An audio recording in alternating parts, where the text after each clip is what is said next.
The Bhagavad Gita, one of the most revered texts in Hindu philosophy, provides profound insights into the nature of life, duty, and spirituality. Chapter 3 of the Bhagavad Gita is titled Karma Yoga, which translates to the yoga of action. This chapter delves into the importance of performing one's duty without attachment to the results. Through the dialogue between Prince Arjuna and his charioteer, Lord Krishna, the Gita offers timeless wisdom on how to live a life of righteousness and fulfillment.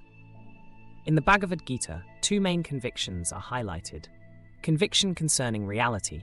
This is for those who renounce all desires and pursue the path of knowledge, aimed at realizing the ultimate truth and attaining liberation, moksha. Conviction concerning yoga. This involves engaging in action with detachment. It is the path of karma yoga, where one performs their duties without attachment to the results, leading to spiritual growth and purity of mind. Krishna indicated these two paths to Arjuna, emphasizing that steadfastness in the conviction concerning reality leads to liberation, while steadfastness in the conviction concerning yoga involves performing one's duties. The Bhagavad Gita is set on the battlefield of Kurukshetra, where Arjuna is overwhelmed with moral and emotional dilemmas about fighting in a war that involves his own relatives and teachers. In this critical moment of doubt, he turns to Lord Krishna for guidance. Krishna's teachings in this chapter focus on the principles of karma yoga, emphasizing action without attachment and the selfless performance of one's duties. Krishna begins by explaining that inaction is not an option for Arjuna. He must fulfill his duties as a warrior. Krishna highlights that every person is bound by the duties appropriate to their position and stage in life. These duties, if performed selflessly, lead to spiritual growth and inner peace. Krishna emphasizes that action is inherent to human nature. Even the act of sustaining one's body requires action. He states, even the maintenance of your body cannot be done without action. This reinforces the idea that action is unavoidable and necessary for life. Karma yoga is the path of selfless action, where one performs their duties without any attachment to the outcomes. Krishna explains that performing one's duty in this manner purifies the mind and leads to spiritual growth. Krishna teaches Arjuna the principle of nishkama karma, which means performing actions without attachment to the fruits of those actions. This is the essence of karma yoga. By doing so, one can remain peaceful and unaffected by success or failure. He states, perform your duty equipoised, O Arjuna, abandoning all attachment to success or failure. Such equanimity is called yoga. Krishna explains that all actions should be performed as a sacrifice, yajna, for the greater good and not for personal gain. This concept of sacrifice elevates the act of performing one's duty to a spiritual level. He states, all actions are done by the qualities of nature. But a person whose mind is deluded by ego thinks, I am the doer. Krishna emphasizes the importance of performing one's prescribed duties according to one's nature and position in society. He explains that doing one's duty, even imperfectly, is better than doing another's duty perfectly. He states, it is better to perform one's own duties imperfectly than to master the duties of another. By fulfilling the obligations one is born with, a person never comes to grief. Krishna warns Arjuna of the dangers of inaction. By refusing to perform his duty as a warrior, Arjuna would not only fail himself, but also disrupt the social and cosmic order. Krishna explains that every individual has a role to play in maintaining the harmony and balance of society, which is guided by dharma, righteousness, or duty. When people neglect their duties, it leads to chaos and disorder. He states, if I did not perform prescribed duties, all these worlds would be put to ruination. I would be the cause of creating unwanted population, and I would thereby destroy the peace of all living beings. Krishna underscores the importance of performing actions for the welfare of others.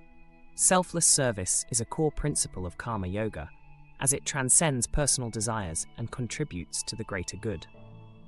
He states, whatever action is performed by a great man, common men follow, and whatever standards he sets by exemplary acts, all the world pursues.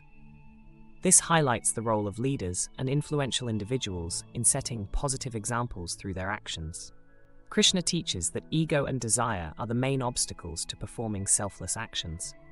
He advises Arjuna to overcome these internal enemies by cultivating self-discipline and wisdom.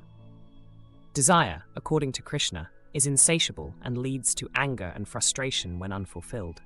It binds individuals to the cycle of birth and death, samsara. He states, "It is lust only, Arjuna, which is born of contact with the material mode of passion and later transformed into wrath. It is the all-devouring sinful enemy of this world." Krishna emphasizes the importance of controlling the mind and senses to overcome desires. By doing so, one can maintain focus on their duties and perform them selflessly. He states, "Therefore, O mighty armed, controlling the senses first, kill this sinful thing, which is the destroyer of knowledge and self-realization." Krishna encourages Arjuna to follow the wisdom and practices of enlightened sages who have mastered the art of karma yoga. These sages perform their duties with detachment and devotion, setting an example for others. He states, "The sages, purified by works of devotion, are released from the bondage of material works. In the liberated state, they perform their duties, free from attachment." Krishna explains that true knowledge leads to selfless action. He emphasizes the importance of understanding the nature of the self, Atman, and the supreme, Brahman, to perform actions without attachment. He states, "One who sees inaction in action, and action in inaction, is intelligent among men or women.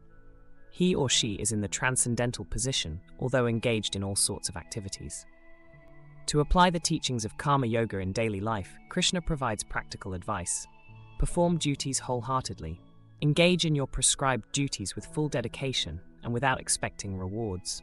Focus on the present moment.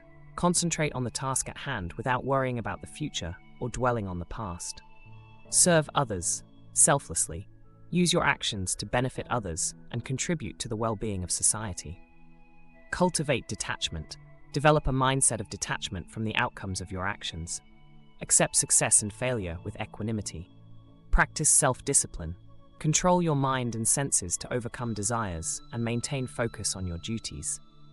The ultimate goal of karma yoga is to achieve self-realization and union with the divine. By performing actions selflessly and with devotion, one purifies the mind and attains spiritual enlightenment. Krishna assures Arjuna that those who follow the path of karma yoga with faith and dedication will ultimately reach the highest spiritual state. He states, "By devotion, they come to know me, what I am and who I am in truth. Then, having known me in truth, they enter into me." Chapter 3 of the Bhagavad Gita, Karma Yoga, offers profound insights into the nature of action, duty, and selflessness. Krishna's teachings emphasize the importance of performing one's duties without attachment to the results and serving others selflessly. By practicing karma yoga, individuals can overcome ego and desire, maintain social order, and achieve spiritual enlightenment. The wisdom contained in this chapter is timeless and applicable to all aspects of life. It encourages us to embrace our responsibilities, act with integrity, and contribute to the greater good while maintaining inner peace and harmony. Through the practice of karma yoga, we can lead a life of purpose, fulfillment, and spiritual growth.